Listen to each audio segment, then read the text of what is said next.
All right, if you've been following my glue journey over the past 2.5 months, you know that I've been pouring my bottles by hand, basically, using this contraption here. But look what we've got.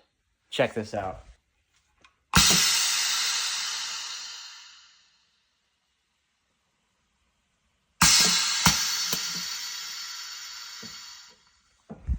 How cool is that? That would have took me 2 minutes to fill both of those bottles. Just did it in 5 seconds.